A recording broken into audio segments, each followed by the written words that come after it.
Mayor Pro Tem Clayton, Present. Commissioner Taylor, Present. Commissioner Crowley, Present. and Commissioner Skidmore. Present.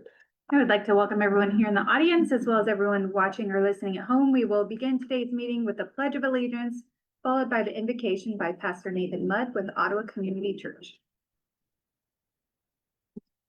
I pledge allegiance to the flag of the United States of America and to the republic for which it stands, one nation, under God, indivisible, with liberty and justice for all.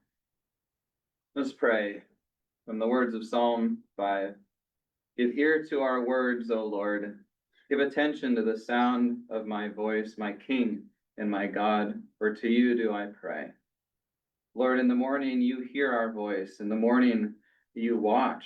And so we know that you are a God that does not delight in evil, but that through the abundance of your steadfast love, we can come before you to say thank you for today. Thank you for spring weather that continues almost right up until summer, just for the coolness of this morning. Thank you for the rain, and even though it was a lot, we just thank you for each of these city commissioners and the decisions that they have now to make.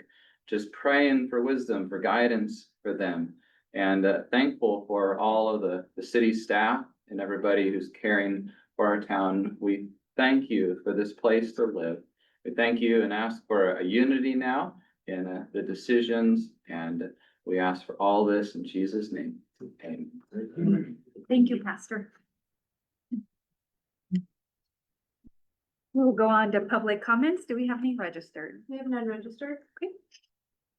We will skip over item 7 with nothing under there. We'll move on to the consent agenda, which includes the minutes from the May 21st, 2025 meeting and minutes from May 28th, 2025 meeting, as well as the agenda approval. Do we have a motion?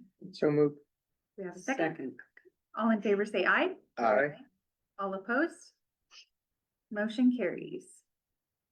At this time, I'd like to give the commissioners a chance to declare any conflict or communication they've had that might influence their ability to consider today's issues impartially. Received electricity, Mm-hmm.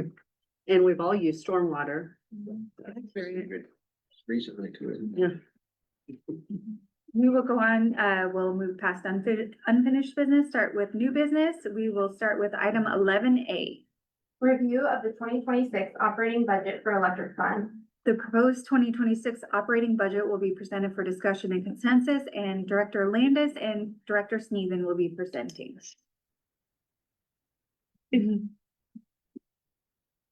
All right, thank you so much. So this really kicks off our beginning of the true budget season and the time when we start talking about all of this separate and different funds and what those mean and how they get budgeted and all the things that are associated with each one of those funds. So our first two times together is tonight, we're covering electric and stormwater, and next Wednesday we'll cover water and wastewater. And those are our 4 enterprise funds, and that is, those are utility funds, and they have specific rate resolutions and charges for service, and those balances all are to be used specifically for their own utilities. And that's how they're set up, and that's the purpose behind a utility fund or an enterprise fund. So to get started with electric, just to cover briefly the purpose of the electric utility, and that fund is specifically for electric production and distribution, but reliable service, and where our focus is utility sustainability overall. Our electric utility rate structure, this was actually adopted just earlier this year in 2025, but it is actually an amended resolution from 2023 in which we put in place a 5-year rate resolution for an annual increase. And if you'll recall, we often talk about small incremental increases, and our revenue side will help to offset our expenditures, in which we hope there are also only small incremental increases, and that we have to make some adjustments sometimes for large capital type projects that we expect to come our way. So this actually will extend through 2028. Our annual increase is approximately 6%. And these are in general, these are the classes that we bill by for the electric utility. Do you happen to know how many, what's our breakdown of urban versus rural residential?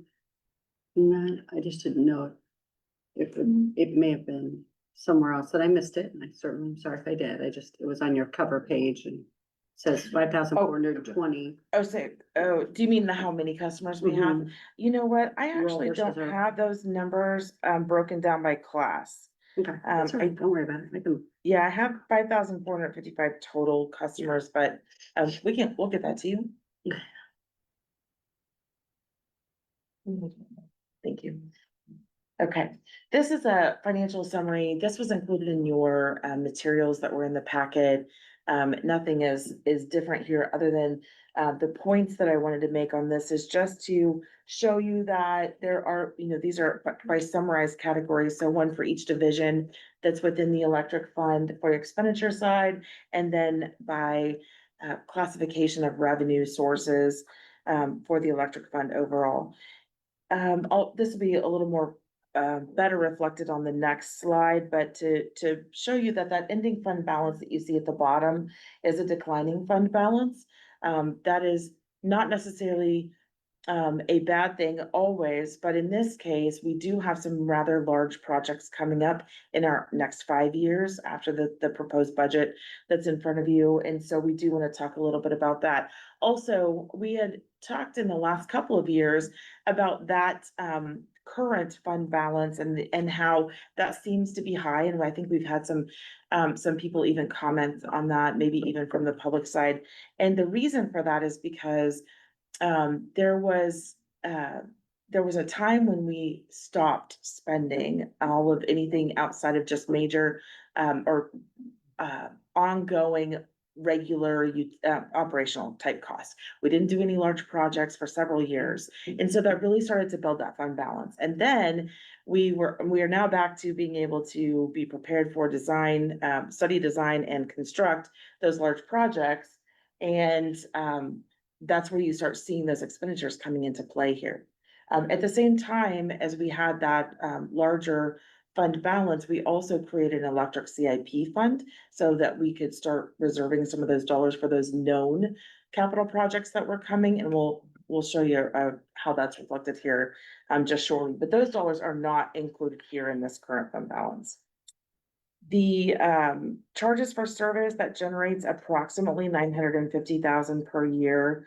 The ECA calculation is included in that charges for service line, and that is reflective of a rolling 3-month average that's charged to the customer, and that is for our demand and purchase power and some of those expenses related specifically to the purchase of that power.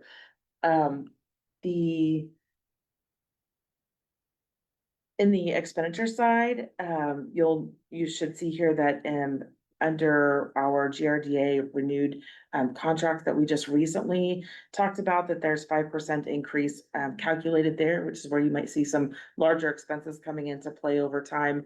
As we predict what those might be, we've also acknowledged here that we may need to come back and work with that a little bit as we work through 25 and into 26, and we might get a little bit better idea of what that cost is going to be going forward. And so this might change even over the next 6 to 12 months. One other comment related to broadband.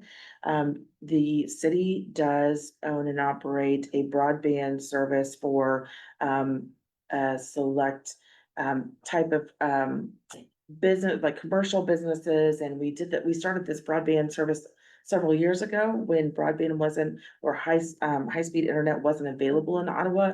It was a great move at that time, and now that we have some additional businesses offering high speed, we're expecting that we'll start to move away from some of that activity. And so you'll see that reflected in our revenue side, where that revenue coming in for broadband will start to dwindle down to 0 even in 2027. But we do still have some expenditures related to that where we won't have any revenue, which is where we pay for just the service that comes in to then be able to serve our own fiber infrastructure for the city operations.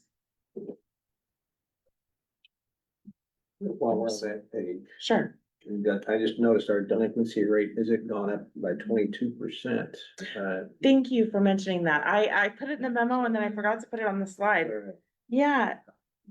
No, I'm glad that you mentioned that. So what we did is went back and looked at those delinquencies for each of the utilities and the electric, water and sewer, imagine if you will, if someone moves from one residence to another, we have an opportunity to collect anything that's outstanding on the residence that they moved from. If they move out of town and they're no longer a customer of ours and they don't pay that final bill, we have right now only one option, well, really two. There's one option that we use heavily, and that is to send it to the state set-off program. That goes to the state of Kansas and they will reduce it from any state income tax refund that individual might receive, and then they send those dollars back to us, or at least a portion of those dollars back to us. That is great if that person's getting a refund. As you know, over the last even 5 or 10 years, many people would find themselves in a position where they weren't getting a refund at all with their state taxes. So we, in turn, were also not getting anything returned on those collections either, because if they're not collecting, they can't return it back to us. So the other opportunity is if they were to move back to town, sign up for service, we don't write those off. They are held kind of aside in an uncollectible account, but we don't write them off of the system. So if they were to return to Ottawa and sign up as a new customer, we would then have them pay for those old charges that are on those accounts. That's more rare than being able to collect it in another way. We should discuss going forward an opportunity to use an outside collection agency to help us to recover some of those funds, because it would help each of these utilities, their fund balances overall. Not everything is collectible, especially if it's over 5 years old, or if we didn't have all of the appropriate information when they signed up for service, or there's lots of reasons why it can't be collected upon, but it is an opportunity for us to look into another way to bring those funds back into our utilities. Especially with how large of a number that is. Yeah, I see that, Yeah. 124,000, so that's Yeah. significant. Well, then, so does that state refund, does that go into perpetuity? I mean, 10 years from now, if they got a refund, will we grab it then? Is it something or do you know? Question, how they look back? Yeah, I think right now, I might want to defer to Brian on that, but I think right now they do, as long as we've certified it with them, they'll collect it. Right. You can hold it for as long as we and then want. what about deposits? Do people still put deposits down when they sign on? for service? No, we don't have deposits anymore. We stopped that quite a few years ago, refunded all of those deposits. That was, you'll largely see that across all utilities and municipal utilities now. There was a question of whether or not you had to accrue interest, return the interest back to the customer, all of those things. So most municipal utilities have gone away from collecting deposits, holding on to those, and then having to return them at the end of when the customer moves or See, use it to pay a bill.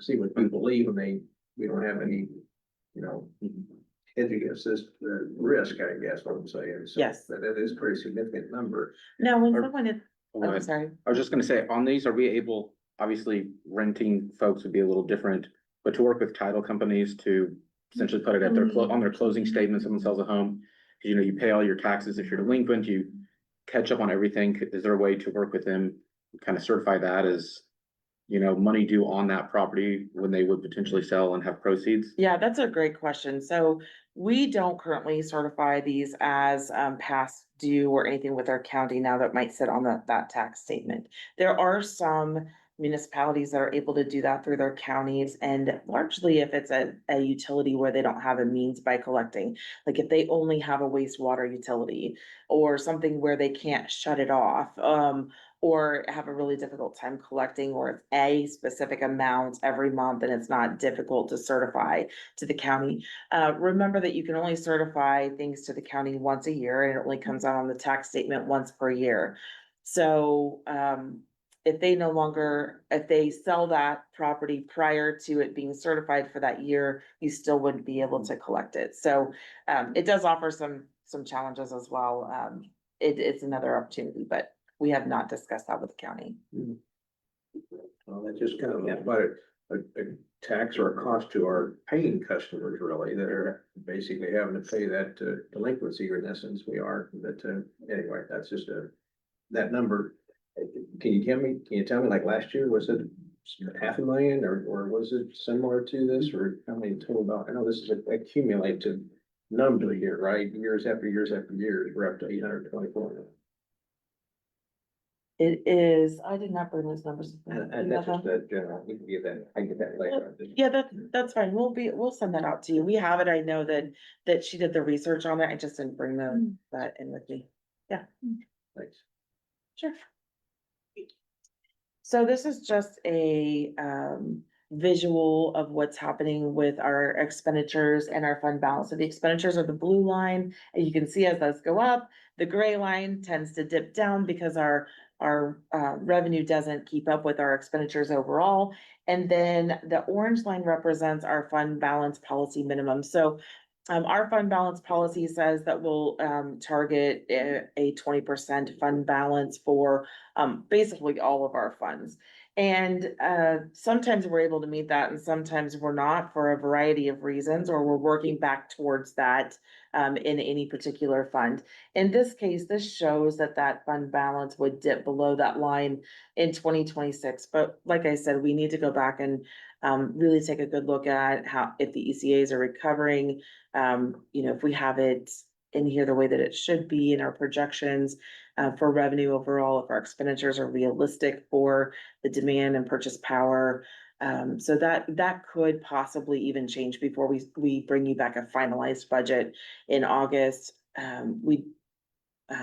Director Sneed and I were talking about how we really want to go back and really forecast out some of those numbers to make sure that that's accurate.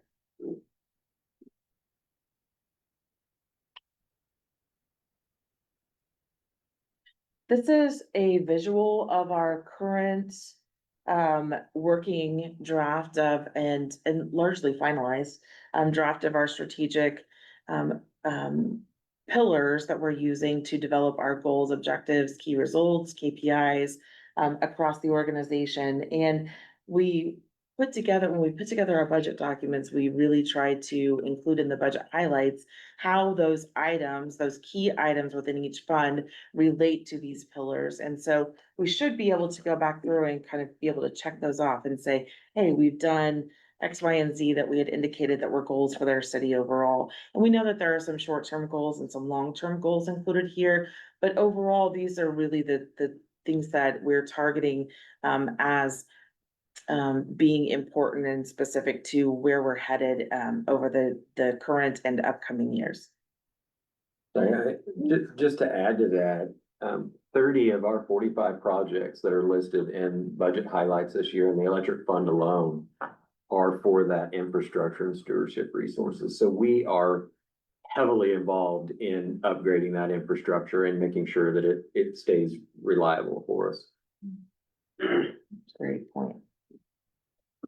In the memo or in the agenda packet and materials, you'll see how those are indicated there for each one of them, just for the purpose of time. I did not, and space in our PowerPoint and reduction of slides overall, I did not include the full build out of every one of those budget highlights, but this is our capital improvement projects that you reviewed in April for our CIP program. This is just a summary that you've already seen. Nothing there has changed since our first look at it. What I might note here is that when we look at our fund balance and it starts to dip over time, that's when our payments for those much larger projects that we haven't really had in the past few years start to come due. So for example, the system conversion, if that's a $9 million project and we're going to temporary finance that and then long-term finance it, our first payments don't really start to come on until 28, 29 and beyond. And so that's what we're not just looking at today and next year, we're looking at what does this look like 5 years down the road. Some of the budget highlights that are in here, I might let Director Stephen pick out a few that he wants to talk about, but we've listed by division in here. Of course, we have production highlights here. Are there any that you want to note? I think one thing to note is that our service provider, KMEA, is anticipating that 5% increase that we talked about, here when we were going through the GRDA conversation. And probably what we're seeing and what Director Landis was talking about with narrowing and really diving into the revenue side versus the expenses is automatically we put that 5% in an expenditure increase.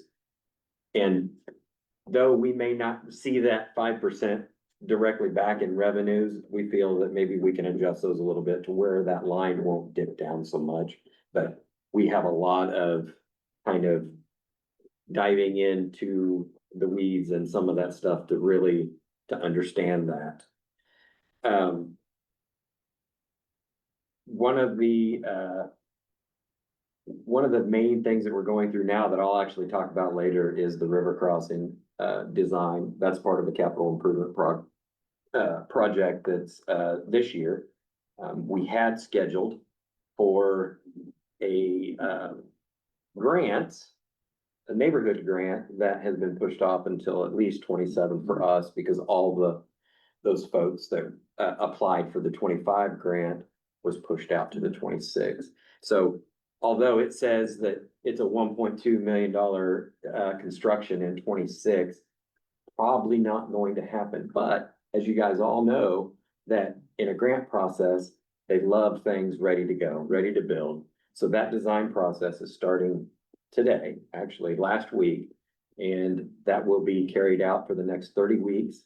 And you'll see more on that this next agenda item. In some of our divisions, we just noted a few highlights, which we have increasing operational type costs. But those might be divisions like our billing administration and warehouse and such that don't necessarily have large capital projects happening.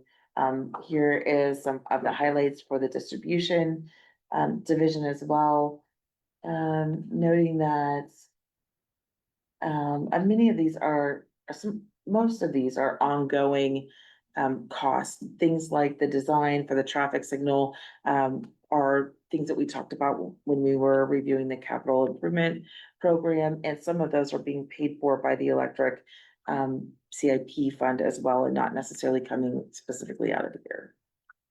And the engineer on the project, on the 15th Street project, they offer a full line investigation of all of our signals, and they will be furnishing us a report on quality, what the needs are, and the timeline of such. We have since indicating that we needed 15th and 17th work on. We have indicated some failures on some other signals, so we will be moving forward with that timeline and schedule of the additional signals that need to be put on our capital improvement plan.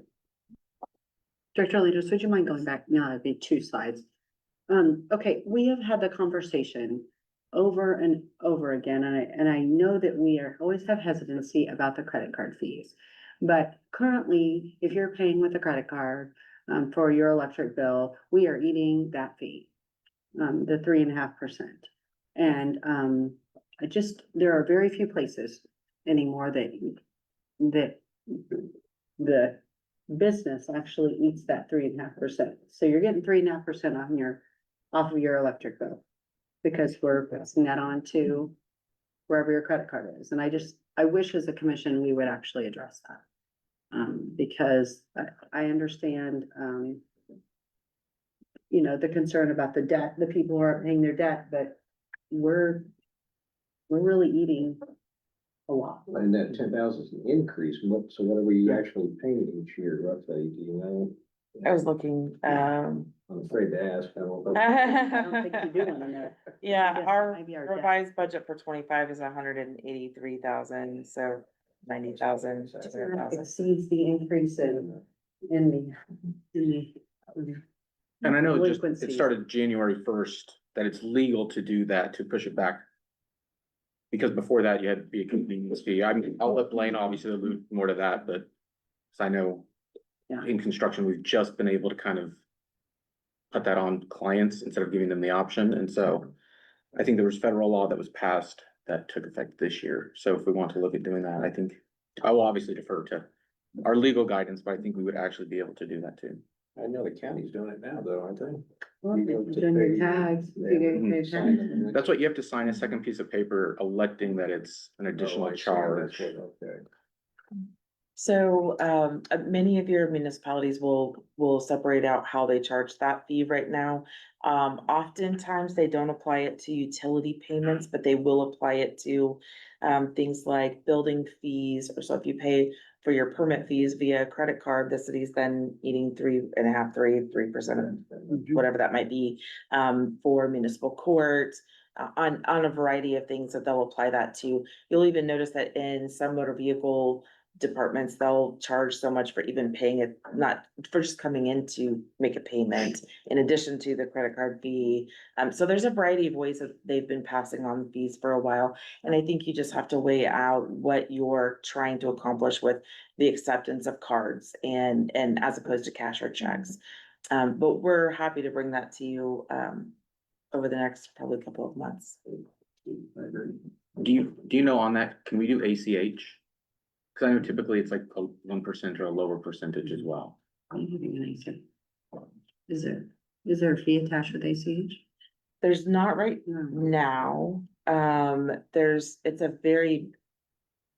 There might actually be a fee, but I think it's very minimal. They, if it's drawing directly from your bank account, we get charged something much less than if they're drafting from a credit card. So the fees vary across all of the modes of payment, options. Okay, oops. Okay, so, our outstanding debt in the electric fund, what you'll find is our transfers section in your detail, show that we make a payment or we transfer dollars to the bond and interest or debt service fund annually. And those dollars go to make the debt payments that we are committed to. We have 2019A and 2021B, both of those are refunded and refinanced GO bonds originally from 2007 and 2010B. Those projects were specifically for the Northeast substation, construction of the new substation and the existing Southeast substation, transmission lines. And then we also do have a 2021B project that was for the cooling tower that we financed, as well as we have a lease purchase that matures in 2032. I mentioned the electric capital improvement fund. This is the way that we've segregated out what occurs in the electric fund versus this fund is largely your operational costs are coming from your electric fund and your project related type costs are coming from here. So I just noted a few of these activities that have occurred in here or are planned to occur in here, that we're making a transfer. I'm sorry, it doesn't have a funding source other than monies that you've moved from your electric fund. So we are using this as a planning tool for those capital improvement projects. So we have planned from 26 to 31 to transfer $250,000 annually to this fund to help offset some of the future and upcoming planned capital improvement projects. Some of those projects are the meter replacements that we ordered last year that are arriving this year. The construction of the 15th and Main traffic light replacement, design of the sorry, that should say 15th to 7th and 17th. I'm sorry, 17th and Main, right? The design of 17th and Main, then the construction of 17th and Main light replacement. And then eventually the 9th Street traffic light replacement, as well as the design of the Northeast substation. So if you look at that ending fund balance in here, it does show that we're currently sitting at the top of this year at just under $3 million. And then after all of those expenses and with the incoming transfers that we've planned, that we will be somewhere around 1 million. When we look out 5 years, and this doesn't really account for in these couple of years, those large payments that could be occurring because of those planned debt finance projects, such as the system conversion, even partially the river crossing, you will see this balance drop significantly. Those are about $700,000 combined. Those are about $700,000 payment per year for 20 years between the two. So that is something that we really need to go back and work through and try to plan out how those can be really covered through these funds. Is that page in our It's, It's It's not, short, so it's- this is an unbudgeted fund, and so, yes. it's kind and- of like written Yeah. down in a little bit different way, but. Yeah, and so this What page? was a budgeted fund. Well, 14 shows the, CIP fund, but it's the chart, like it's the graph, and it lists some of the projects, like the river crossing project. Oh, I see. It doesn't have But that's, everything. yeah, it doesn't have that screen there. Yeah. Okay. Yeah, and so this in last year's budget, it was a budgeted fund and we removed it. And the reason we worked towards removing it, we talked about this one, the equipment reserve fund and the other capital improvement, project fund for overall general projects. The reason we've removed them from the budget is, first of all, under state law, you don't have to include them, but we had previously. And by budgeting those annually, it really limited what you could do with them, should you have a project come up that was unplanned. And so for a variety of reasons, we are not currently budgeting this fund, but this one specifically does supplement the electric utility and is specific to the electric utility. So those are all of the slides that we had to walk through with you this evening, and really what we would like from you is any feedback or questions that you have. We can either move ahead with this fund and consider that for now, we've had everything answered.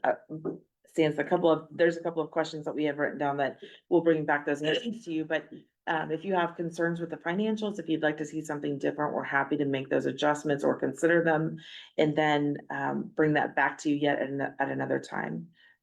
So any feedback or consensus would be appreciated. I'm fine with moving forward. Let's see everything I need to see. I guess if we have a question next week, we can bring it up again, and we kind of. We got Certainly. more information tonight that didn't know about, so we can kind of have time to kind of look through it, yeah. And I know there are rate increase, that's just what I would want to make sure that somehow, some way, where our rate increases are proportionate to what our costs are. Of course, we don't want to be going. That's what it's going at, that's our cost. No, that's our 60%. Okay, that's our six, that's what we've been talking about, yeah, schedule. And so, and that's enough to cover, I mean, you mentioned 5% cost maybe with the PRDA, we're projecting. Yes. So we're gonna be. Your first question answer, I would say is no, not in the long run, No, it doesn't. due to cover. projects. Yeah. Yes. All right. That's Good. When we originally brought the rate increases to you, we did a study internally across what we thought was going to occur in those upcoming 5 years. I would say even in just the last 2 years, things have drastically changed in the way that we've moved ahead with being able to apply for some grants for some of those large projects, being more concerned about some of the infrastructure that needs to be handled in the electric utility. We have contracted tree trimming that we didn't have when we first presented it to you. There's a variety of things that have come into play just as our focus, our focus was looking specifically at some of those reliability and sustainability type topics for the utility itself. And so while it's a 5-year program, no, right now, it doesn't, by looking at that fund balance, it doesn't cover what our expected expenses are going to be over even the next 3 years, 2 to 3 years. Well, I've got 3 other siblings and they're all empty nesters now, so that shows you the age, I guess, of everybody. And I was asking about their utility bills and, we're the cheapest of the 3. One lives in Newton, one's in Olathe, one's in St. Louis. And we've got the cheapest rates around. And so I think it's, when we hear people complain about our rates being too high, good luck moving somewhere else and getting them cheaper than we are here, because we still got a good deal here. So I guess what I'm saying is there could be some room for some elevated rate raises later on, so that that line doesn't come below our projected what we need, but that's a discussion for another time. Just want to make that point. And Director Ennis, on that, I think it was a slide ago, you had kind of on the indebtedness, we were looking at the river crossing and system conversion as kind of the 2 additional ones that we would probably finance So I think you said, what, 700,000 a year was Mhm. about estimate. What's our total, do you know our total bond? Basically our debt umbrella and kind of where we're sitting in relation to that, and then looking at, obviously thinking ahead, but we've got other things that will likely be long-term debt on top of this coming in, kind Yeah. of where stuff's looking over the next 5 years. I'm glad you asked that question. I'm really upset I'm not prepared for that. We just had a conversation with our financial advisor, so we use Steeple, who helps us to, and he just calculated that for us. So I can bring that back to you, or we can bring that back and probably even next week and Did you show have you. pep in her voice? I did. Yeah. The things we get excited about, right? But we are really low in that overall debt ceiling. Our total debt is very low. And our total debt that is property tax supported is very low. If you were to compare us to other cities, but we're way beneath our actual cap for that. But yes, we'll bring that back. Any other questions?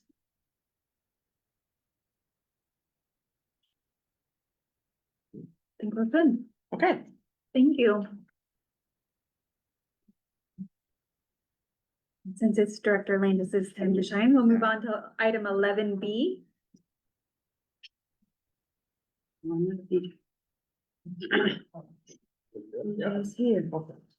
was hiding out back there. We'll go to item 11B. Review of 2026 operating budget for stormwater.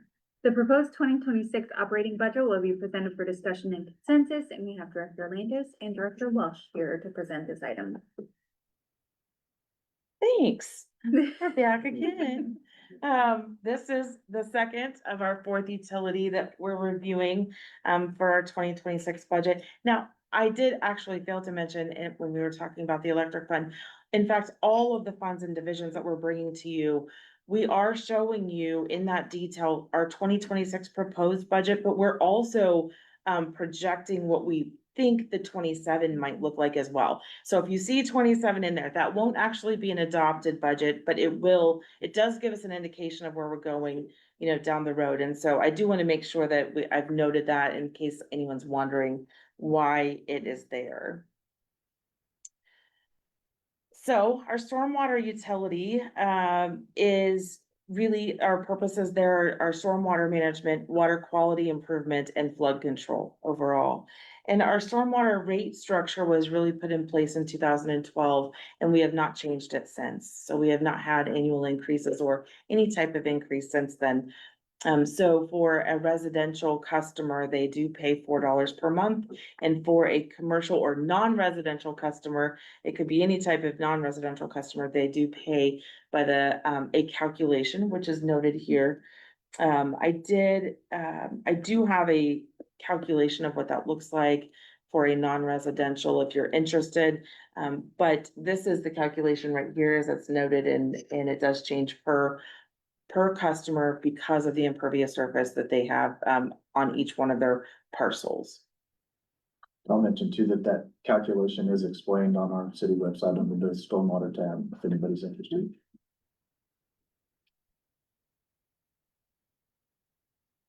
This is our financial summary overall for stormwater, and I just might make a couple of notes here. The charges for service are specifically pretty static because we simply have the $4 per month. It's not based on usage. Once you've had a calculation for your stormwater cost for anything that's non-residential, it's the same every month going forward. And so that is relatively flat. So all of the projects or all of the additional operating costs that might occur in this fund are above and beyond are either covered by that charges for service that we accrue in 1 year, or they start to go against whatever fund balance is in that fund. For the last couple of years, we have not really done a lot of really significantly large stormwater projects. We've been able to maintain some of our smaller stormwater projects over time, and you'll note in the agenda memo, there was a list of projects, as well as in the narrative for the Stormwater Fund overall, of projects that have been done that were originally noted in the Stormwater Master Plan from 2007. I think that's important because those stormwater projects aren't something that they're not something that really comes to people's attention They're and. not sexy projects. They're not Nobody sexy gets projects, super yes. excited about them. Yes, yeah, but there are several that are in there and we do have several more that need to be done. And when we were talking through the CIP process, we talked about the past study or the study that's being completed right now in tandem with the Corps of Engineers on the levee itself. Some of the rest of those projects that we have as future projects, those are all would be paid for from here in that existing fund balance. For the projects that we have in the future, that existing fund balance or the current projected fund balance, even through 27, certainly won't accomplish the cost of those future projects. So we will at some point need to revisit how do we get those funded or what do we plan to do there? Again, as a utility, this fund balance and the dollars that are in the stormwater fund need to be used for stormwater expenses. They're not general in nature, and other than transferring them to make any debt payments, they're largely not used for anything else. I see we have an increase in our delinquency rate there as well. So do we have a number on the cumulative amount on this, like the 825, so. So in 25, our current delinquency is $7,060. Oh. That's the Such a total. small amount. Oh, okay, I'm sorry, they increased 47%. It did increase 47%, That's- but it's still only $7,000. Yeah. Yeah. Close to the last one. Right. I say, got my attention. The base rate is so small, it's hard to add up, but I mean, It is, yeah. 3,000 something, 4,000. yes, yes. Thank you. Let's see, I think those are my only notes on this page. This fund balance, history and projection really shows kind of what we just saw, what we just talked about.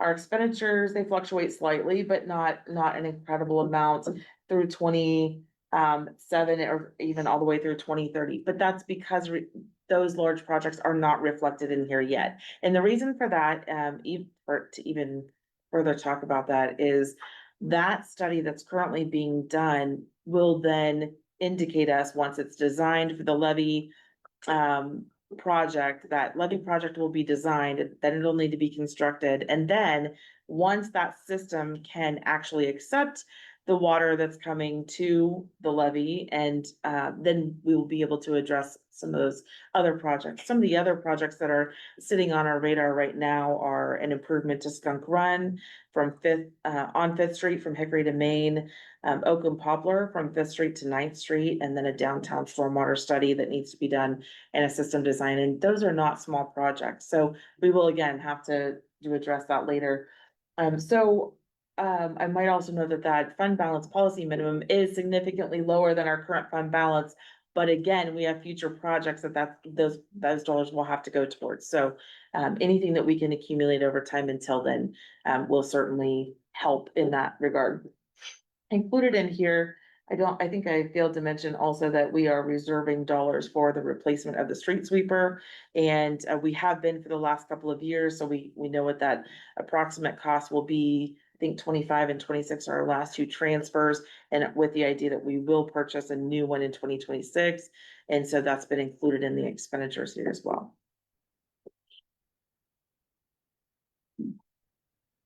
Again, we use the pillars of the strategic pillars for when we put together all of our capital projects and also our proposed budget items or highlights that we have noted here.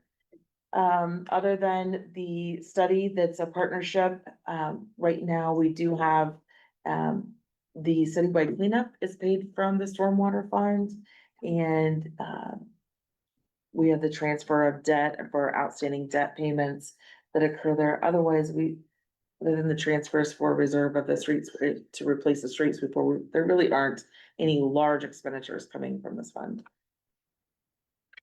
Our outstanding debt matures in 2032 and 2038. Those were for specific stormwater infrastructure improvements, both from Ash Street and also Cedar and Oak Streets.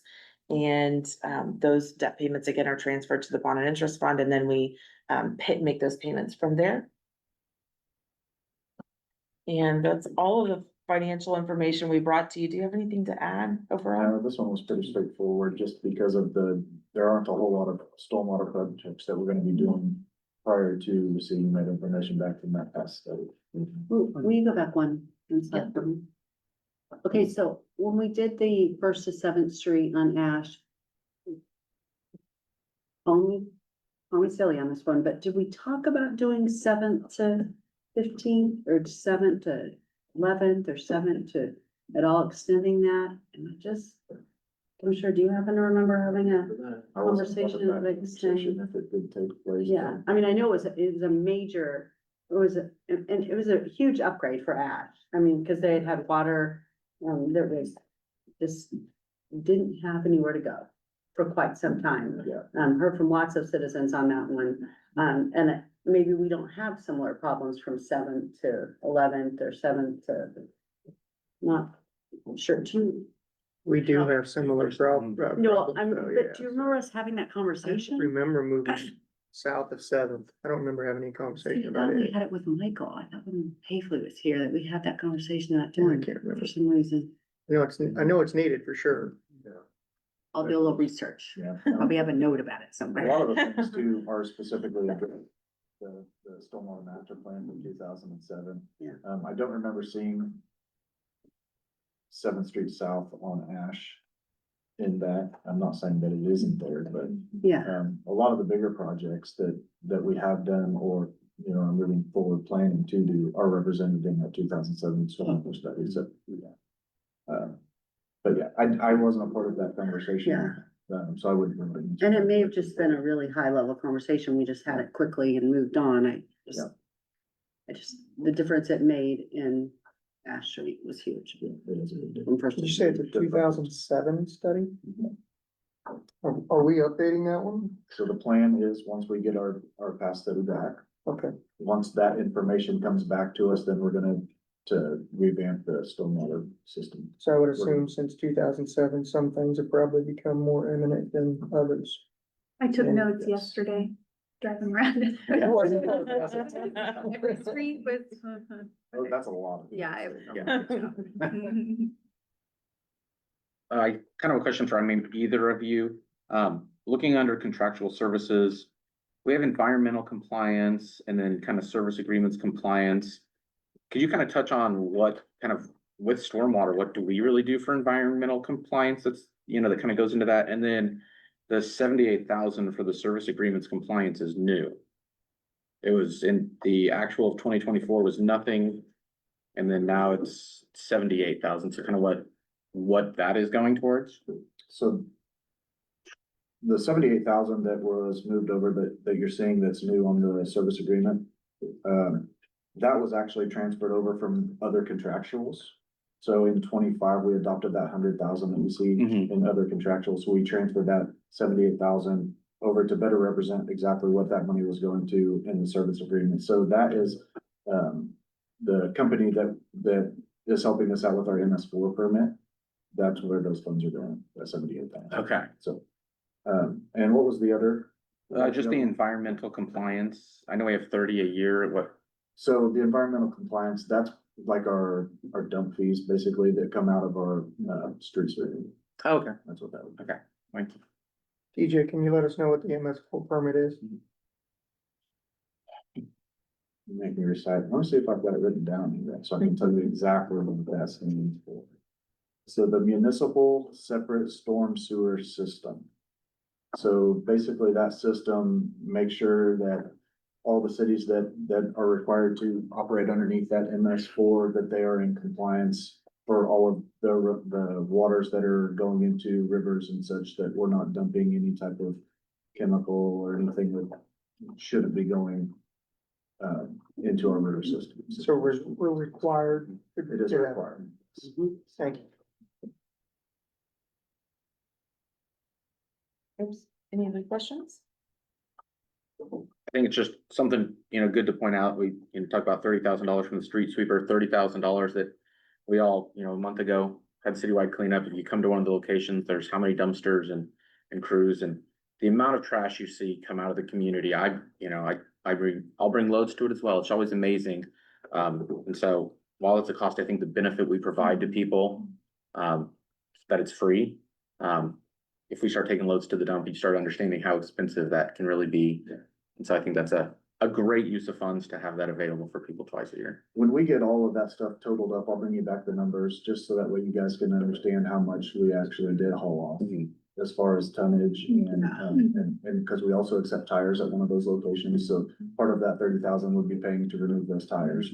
So, we also have a number of, I don't remember if it's a number of tires or just a number of tonnage on the tires, but the numbers are quite large. But I'll bring those back and share them. Yeah, Be good. Yeah. thank you. Thank you. Any other questions? If we can just keep all of the budgets to that, let's just do that simple. All of them. How many Yeah, times have all you, of them. how many times have you done the budget? I'm gonna say that doesn't happen. Melanie. No, I'll that is work on great. that. Thank you for the information. Thank you. We will go on to item 11C. River crossing update. This item is a project update on the river crossing structure replacement effort. This update provides an overview of the ongoing engineering design work and outlines the steps taken to prepare for future consideration. And we have Director Sneeden. Thank you, Mayor. Commissioners, once again, hello. We are going to talk about our river crossing project. This is an exciting project. As we all know, the big, beautiful 4 wooden structures that have our power lines running across the Meridazine currently right now is in desperate need of repair and replacement. I didn't realize how old it was. Yeah. Almost as old as I'm. The project impacts 2 major circuits and is currently in the design phase, which the notice to proceed started May 28th of 2025. This is an informational only item. No action is required tonight. The design phase is now active under our standing general services agreement with Power Engineers. And we'll continue to working towards construction readiness for this project. A little bit of background, as you can see here, this is a map, an aerial of the project looking south below and north up above. Circuit 8 is on the left, circuit 10 is on the right. The 4 structures that are in need of replacement are circled in red. And there are 2 additional structures that are associated with this project that will more than likely be lumped into the design. One of which is a metal, almost looks like a cell tower, just on the east side of Main Street, but on the south side of the river. And then just a single pole carrying the line from Circuit 8 construction here, or structure here, over to the east side of Main Street. This project was originated from the 2011 electric master plan, which flagged these 4 wooden lattice structures as high priority for replacement. They span the Meridazine River, as we spoke about earlier, which is quite high at the moment, and carry 2 of our main transmission circuits, circuits 8 and 10, which serve large portions of our electric grid, including our northeast sub area. Due to their age, exposure to flood risk, and structural limitations, these towers present reliability and safety concerns.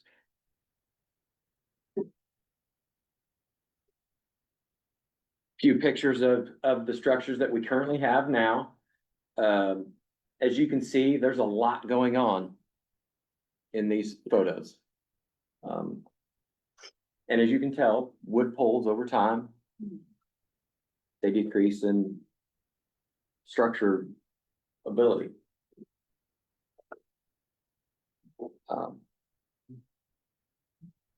Their configuration also makes maintenance and emergency access difficult, especially during high water or storm events. Replacing them with steel monopoles will significantly increase structural integrity and service resilience. These pictures right here show just the base of the poles. As you can imagine, I'm not gonna climb that structure to try to find out how bad it is up there, but if it looks like anything down below, you'll understand the importance of this. Part of the analysis that we did is reaching out to power engineers to start the design phase, because the study, there's been multiple studies that we've done over time that has noted these four structures as an issue, a point of failure for actually the north side of Ottawa. The design officially began May 28th. Power Engineers is handling the structure layout, foundation design, permitting support, and bid prep. They will work with the Corps of Engineers, get all of that background work taken care of. We actually have a engineer walkthrough scheduled for next week, where they'll come and walk through the project with our electric distribution superintendent and our our electric production superintendent and the assistant superintendent, to make sure that the design that they are creating matches our desire as a community. As you can see here by this Gantt chart, it shows where we are by the purple line there. We are in the preliminary structure layout, which is the first section of that. And that is scheduled to be done by June 25th of this year. This includes early structure spotting and layout using PLS CAD software. Immediately following that, we'll begin the survey and geotech phase, which runs through July 23rd, 2025. This includes gathering subsurface data and field measurements that are foundational for final engineering. From July 24th through October 1st, the engineering team will develop the final and finalize the bid package. This includes technical drawings, specs, and contract documents that will be used to solicit contractor bids. The final phase, issued for construction drawings, runs from October 2nd through December 24th. This step involves incorporating all field data, feedback, and final design revisions to produce the stamped construction-ready plans. These dates are target milestones and may shift slightly depending on field conditions, survey completion, and material lead times. However, the project remains on track, complete design within the scheduled 30-week window. These photos are examples of steel monopole structures, similar to what we may propose as part of the river crossing rebuild. We have similar poles in our distribution system now out off of 15th Street on the east part of town. Although these structures may not be exactly what we'll see, the scale, the style, and the material are expected for this project. These are illustrative examples only in what's typical in the industry and not necessarily a final representation. Their durability, the smaller footprint, and low maintenance makes them an exceptional option for river crossing. Again, our strategic alignment for these, infrastructure, major part of this strategic outline for this project. As you can see here, it hits 4 of the 5 pillars. Public safety and awareness. Obviously, we're talking outages and helping with that. Economic growth and employment opportunities. That's keeping the lights on. Making sure that our infrastructure is up to where it needs to be.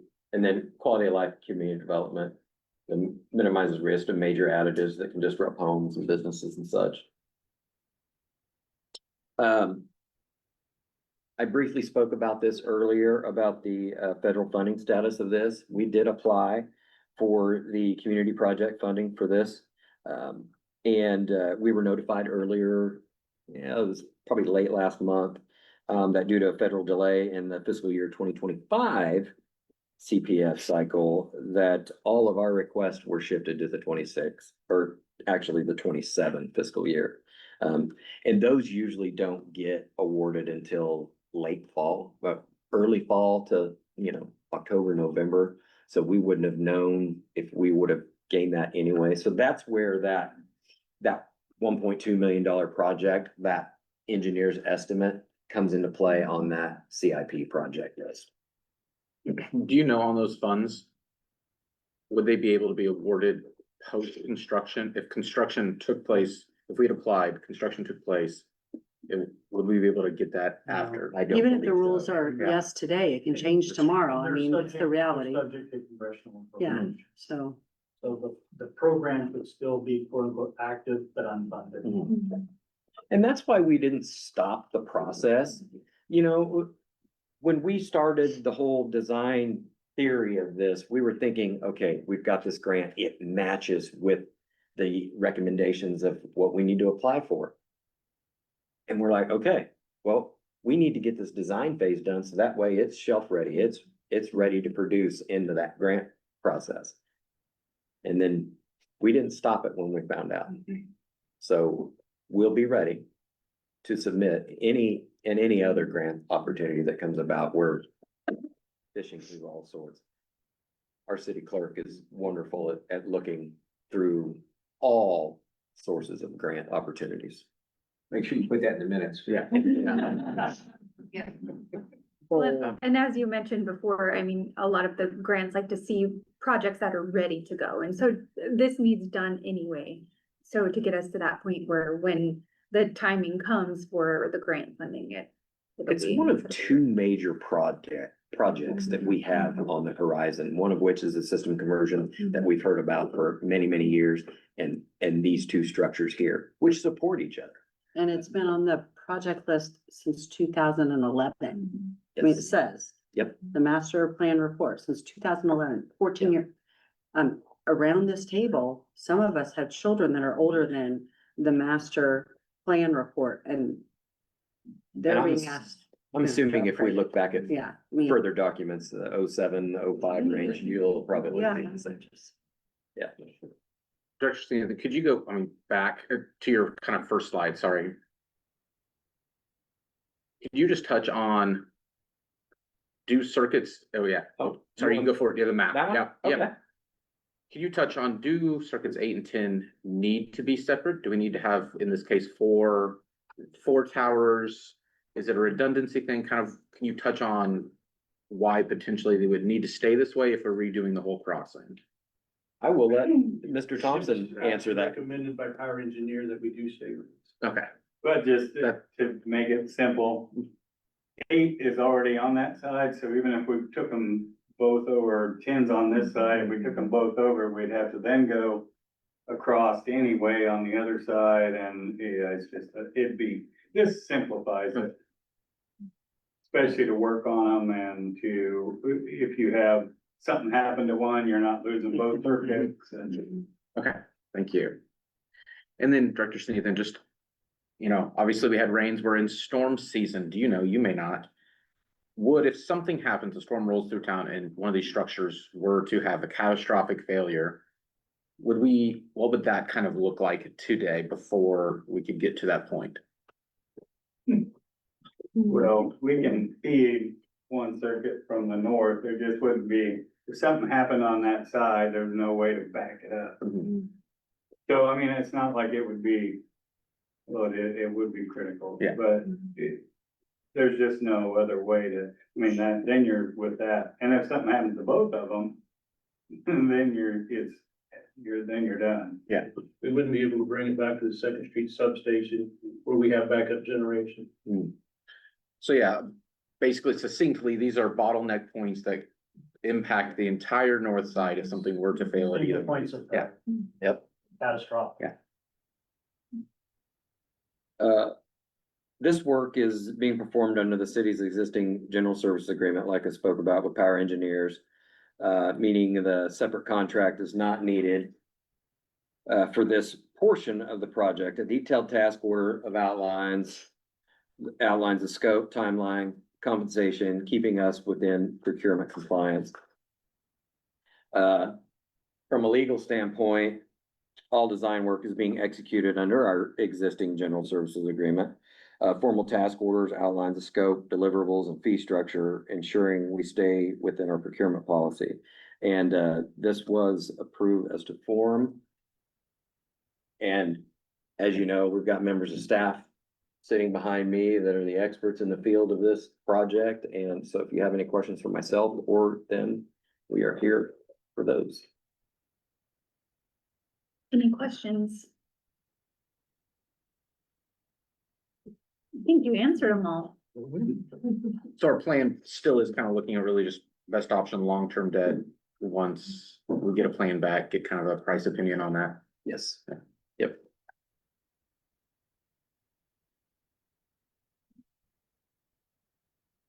Any others? Good. Thank you. Thank you very Thanks for the update. We will move on to item 12, comments by our city manager. Honorable Mayor and Commissioners, we'll go over three simple items, kind of our community events, operational highlights, and some upcoming agenda items. Some upcoming community events include the Chamber Coffee on June 6th, this Friday morning, Prairie Paws Scavenger Hunt on June 7th. The Farmers Market every Wednesday at the Legacy Square and on Saturdays at Tractor Supply. And we have the upcoming Murder on the Disoriented Express on June 13th. So there's plenty of time to get your tickets now. Operational highlights show continued paving work that our public works crews are doing, and this is in the area of 14th Street and Willow. And also want to say thank you to our folks who volunteer an hour each Thursday to serve lunch to ECAN's summer lunch program. And so we're grateful for not only the service that they give on a daily basis to the community, but when they don't have to. And that speaks highly of the quality of folks that are serving their community. Our electric distribution's continuing kind of what we might think of as mundane, but pole replacement. And we have an inventory and we go through this, and Ed, I know, as you could see, I mean, that this is important, and what we can see above the ground is probably oftentimes in worse condition below the ground. So, we have, dedicated, hardworking folks who are making sure that, we are replacing what needs to be replaced before, there's an incident. And, we changed out 105, water meters, with our new, AMI metering. And we also, have done some, root remediation along our sewer mains, which often cause not so much problems to our sewer mains, but to the service lines that are fed by them, because they'll take the path of least resistance. So it's obviously the smaller ones, and particularly in the older parts of town that are made out of like clay tile and such. So those are easier compromise. And we are currently advertising for a property improvement partner in neighborhood and community services, our water reclamation facility apprentice at our water facility, our wastewater facility. And we are actively, or have recently concluded this week, interviews for a parks maintenance worker for the Parks Division, a development assistant in neighborhood and community services, and our communications and outreach coordinator position.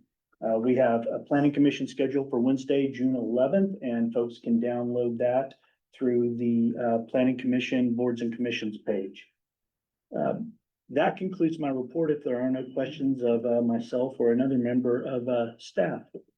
Just a quick question. Could you real quick kind of explain what is the water reclamation apprentice? Could you just kind of touch on what that is? Yes, I'm happy to do so. And I know that we can have Scott provide even more detail, but this is a program where we're targeting local high school students who are interested in either becoming a wastewater operator or perhaps even a future civil engineer who would want to design parts of our system. But we have been successful in utilizing this in water, wastewater, and our electric utility as well for future employees. So we're hopeful that this will bear fruit as well. Scott, can you add any additional? I think one thing that we are really after are those kids that, or adults that just really don't know what they want to do, what career they want to take, what path they want to take. And water operators, whether it's in wastewater or the water treatment side, are becoming hard to find. It is a struggling industry in the fact that we've got a lot of retirements coming up in the next 10 years. And we're not replacing them near enough. And this apprenticeship opportunity actually gives whoever the opportunity to become a certified operator by the end of the second year. And it's all facilitated through KRWA, Kansas Rural Water Association. They handle all the curriculum, and there's different hours that they have to meet. So it's on the job training, but there's also coursework with it. So it's not your typical apprentice type job in the sense that there's more than just the hands-on aspect of it. There's gonna be a lot of sitting down and learning and understanding the industry as a whole instead of maybe just our personal plan. And there's compensation tied to it, and you're not required to work for the city for a set amount of time when you complete it, correct? Correct. Yep. Thank you. I want to say thanks to the city and all who are participating and keeping us informed on the river. I thought that was neat to have that graphic to show people where it's pulling up and where it's climbing, and I thought that was great communication. I know we've got another log jam, so are we addressing that, or what's the status of log jam 2025? They will. They wouldn't let me use a C4 shaped charge, so. I was waiting for We're that, working yeah, on that'd that. be nice, that'd be fun. We could all go for that, but, okay, but that's being addressed, I guess that's the main thing.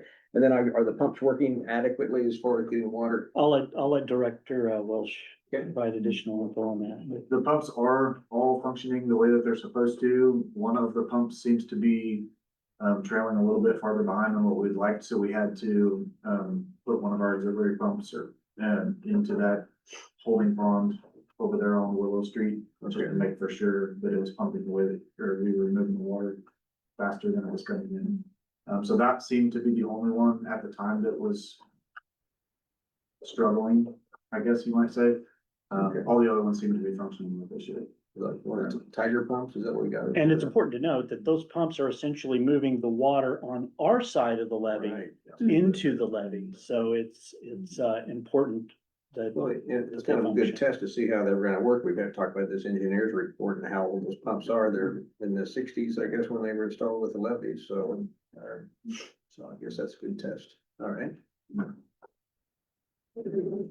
Are they on schedule to, for completion next door?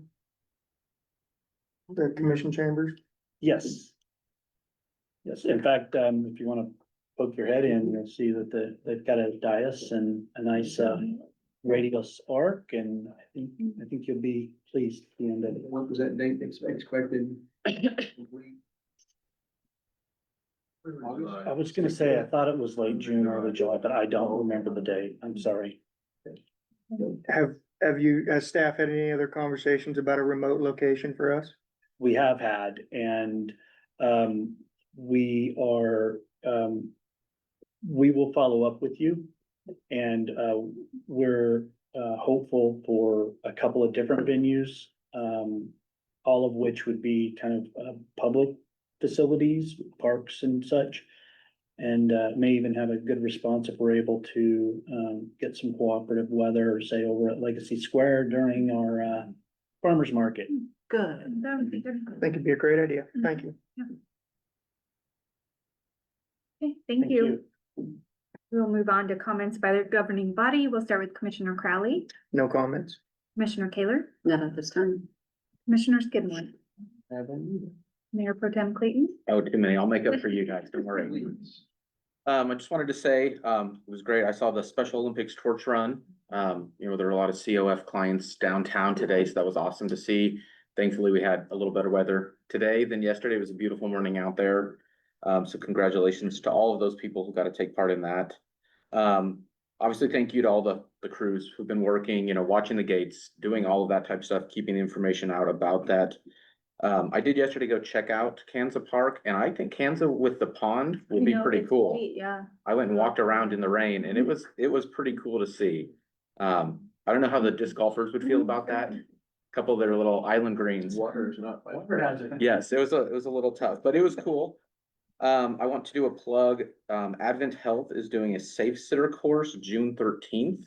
I think it's for 10 to 13 ages, I think, but 11 to 13 is kind of their goal. But really anyone can take it. It's $50. You can kind of find the information on their website, or maybe we can get something that we can share out. For if, you know, folks are looking at ways to maybe make some money babysitting, doing that type of stuff as well. And then today, it was cool being downtown. Fox 4 was in town for the zip trips that we had just recently, us and the county had recently just approved, filming commercials. And so it was really cool to see the buzz down at Dietrich Cabin, at the courthouse, a lot of cool places downtown. Seeing kind of people stop and take a look at that. And then just to plug on the 105 AMI water meters that were put in. You know, for folks who don't know, they're just amazing. I had a house that, you know, pipes froze and I was not at the house, and I got a phone call that, hey, have you turned water on over there? And no, I have not. And they were able to turn it off because they noticed a leak. And so I think the protection that really provides for people to be able to have that monitoring for their things, if they go on vacation and something were to happen for your homeowner. I mean, I would almost think you almost get a deal on your homeowner's insurance because it's amazing to have. So shout out to the crews replacing those. I think they're a great tool and will be something awesome in our arsenal for our citizens to have. Thank you. I have no other comments. We'll go on to announcements. Our June 9th special call meeting has been canceled. We have a June 11th City Commission meeting at 4 p.m., June 18th City Commission meeting at 10 a.m., June 25th City Commission meeting at 4 p.m., all here at City Hall. And seeing no other business before us, I will adjourn.